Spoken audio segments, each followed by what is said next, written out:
তো আচ্ছা, এখানে ছাতু মাখা করতে কি কি আমি নিই। এখানে আলু সেদ্ধ হলেও ভালো লাগতো, আমার দিদা মাখতো আলু সেদ্ধ দিয়েও ছাতু।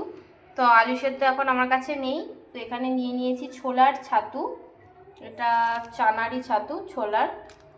আর এখানে নিয়েছি পেঁয়াজ কুচি, এখানে নিয়ে নিয়েছি লঙ্কা, এখানে নিয়ে নিয়েছি নুন, আর এখানে অ্যাড করব একটু সর্ষের তেল।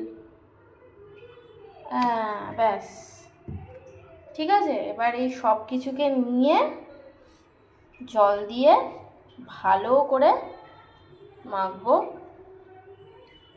প্রথমে আগে এইটাতে মেখে নিই, তারপর জল দিয়ে দিয়ে টাইট করে মাখলেই ছাতু মাখা রেডি। এরমভাবে পুর দিয়ে অনেকে পরোটাও খায়, আমি ভাতের সাথে খাই, আমার ভালো লাগে। ভাতে একটুখানি জল নিয়ে নিতে হয় ঠান্ডা, দিয়ে খাই। এই যে এখানে ছাতু মাখা আমার রেডি। এবার ভাতের মধ্যে একটু জল ঢেলে খেতে পারো। আর যদি এটা দিয়ে তোমরা পরোটা বা কিছু করো ছাতু মাখা দিয়ে, তাহলে ছাতুটাতে আর জল দেবে না, পেঁয়াজেরই যে জলটা থাকবে সেটা দিয়েই হালকা হালকা মাখা হবে আর ঝুড়ো ঝুড়ো থাকবে। এটা আমি ভাতের সাথে খাবো বলে এইভাবে মেখে নিলাম।